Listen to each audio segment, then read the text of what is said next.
Merhabalar, kanalıma hoş geldiniz. Bugün bahtına söğürmeli köfte tarifi hazırladım. İlk olarak köfte harcımı yapmakla başladım. 500 gram kadar kıymanın üzerine bir yumurta, baharatlar ve yarım demet maydanoz ilave ettim.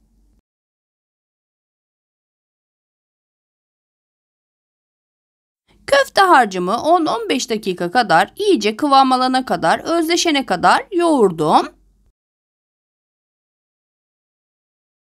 Köfte harcına dilerseniz rendelenmiş soğan, sarımsak da ilave edebilirsiniz. Ben bugün söğürmeli köfte hazırladığım için harcında soğan veya sarımsak kullanmadım. Köfte harcımı 15 dakika yoğurduktan sonra bu kıvamda oldu.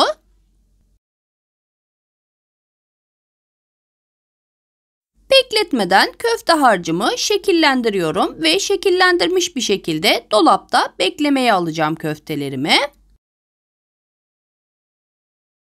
Köfte harcından ceviz büyüklüğünde parçalar alıyorum ve yuvarlak şekil veriyorum. Maydanozlu olduğu için toparlamamız gerekiyor. Elimizle bastırarak şekillendiriyoruz. Avuç içi kadar genişlikte olması yeterli. Çok inceltmenize gerek yok. Hemen enliliğini de göstereyim. Bu ebatta olması yeterli. Köftelerim dolapta dinlenirken ben de yemeğimin söğürmesini hazırlıyorum. Isıya dayanıklı pişirme matı sermiş olduğum tepsime 2 tane kapya biber, 4 tane de patlıcanı delikler açarak yerleştiriyorum. Sebzelerimin fırında közlenmesini sağlayacağım. Pişme esnasında sebzeleriniz suyunu bırakacaktır. Bu yüzden fırın tepsinize yapışma olabilir. Altına mutlaka yağlı kağıt veya benzeri bir araç sererek közleme işlemini yapmanızı tavsiye ederim. Benim fırınımda 200 derecede yaklaşık 15-20 dakika içerisinde sebzelerim közlenmiş oldu. Ara ara kontrol edip çevirmenizi tavsiye ederim. Patlıcan ve biberler sıcakken bir tencereye alıyorum ve kapağı kapalı olarak kendi buharında soğumasını bekliyorum. Bu şekilde yaparsanız çok daha kolay soyulacaktır közlenmiş sebzeleriniz. Bir orta boy soğanı yemeklik doğrayıp hazır ediyorum. 2 tane çekirdeği çıkarılmış yeşil biberi de aynı şekilde ince ince doğrayıp hazır ediyorum. Bir tane kabuğu soyulmuş domatesi de küp küp olacak şekilde doğrayıp hazır ediyorum.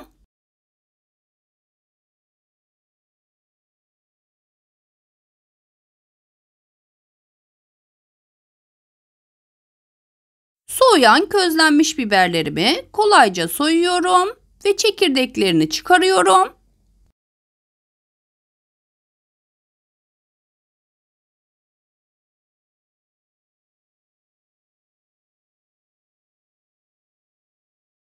Çok küçük veya çok büyük olmamasına dikkat ederek ufak kareler oluşturup biberimi doğrayıp hazır ediyorum.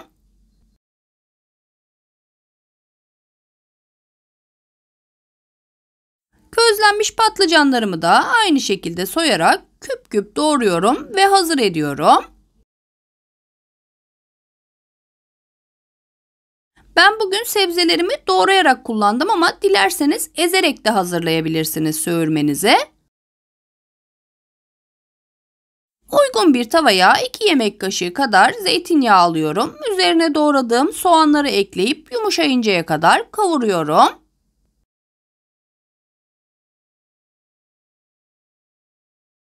Yumuşayan soğanların üzerine biberleri ilave ediyorum ve yine yumuşayıncaya kadar biberleri de kavuruyorum. Biberler de yumuşayınca bir tane büyük diş rendelenmiş sarımsağı ekliyorum ve kokusu çıkana kadar sarımsağı da kavuruyorum.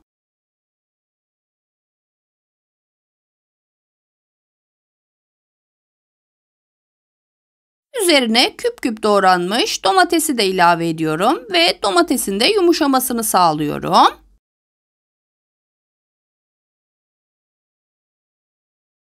Domates yumuşayınca hafifçe üzerine bastırıyorum ve birazcık ezilmelerini sağlıyorum.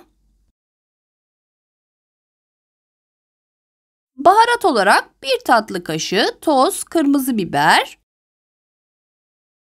1 çay kaşığı karabiber ve yeterince tuz ilave ediyorum.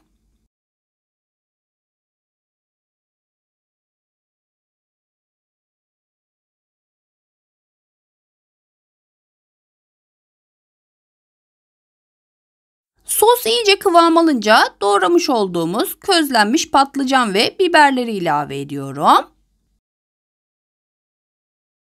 Eklediğim malzemeleri iyice karıştırıyorum ve ocağımı en kısık ayara alarak tüm tatlar birbiriyle özleşene kadar pişmesini sağlıyorum. Bu arada ben de dolaptan çıkardığım köftelerimi hafifçe yağlanmış uygun bir tavada pişiriyorum. Bu şekilde ara ara sallayarak pişirirseniz eşit pişmesini sağlarsınız. Bir tarafı iyice pişen köftelerimi hemen ters çeviriyorum ve arka yüzünün de pişmesini sağlıyorum.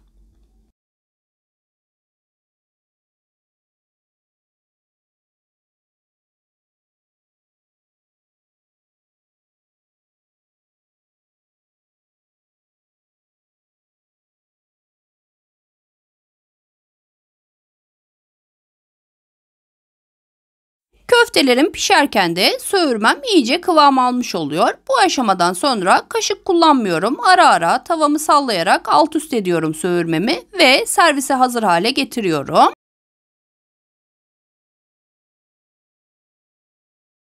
Hem söğürmem hem köftem hazır olunca soğumasına izin vermeden ilk olarak söğürmemi servis tabağına alıyorum ve düzeltiyorum.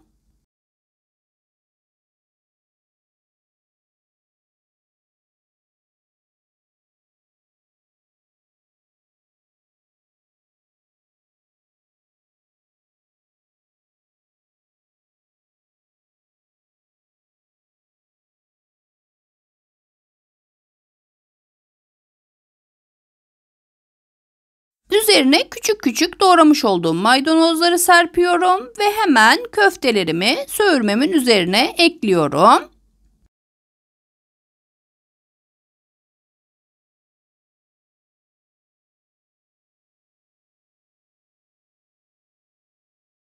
Köfteleri söğürmeye birazcık bastırarak yerleştirirseniz tatları iyice birbirine geçmiş olacak ve daha da lezzetlenecektir. En üstüne yine maydanoz serpiyorum. Ve söğürmeli köftelerimiz bu şekilde servise hazır hale gelmiş oldu. Söğürmeyi zeytinyağlı hazırladığımız için dilerseniz soğuk meze olarak da servis edebilirsiniz. Ben bugün sıcak bir ana yemek tarifi hazırlamak istedim. Benim söğürmeli köfte tarifimle ilgili anlatacaklarım bugünlük bu kadar. Umarım tarifimden ve videomdan memnun kalmışsınızdır. Başkaca videolarda görüşmek üzere. Hoşça kalın.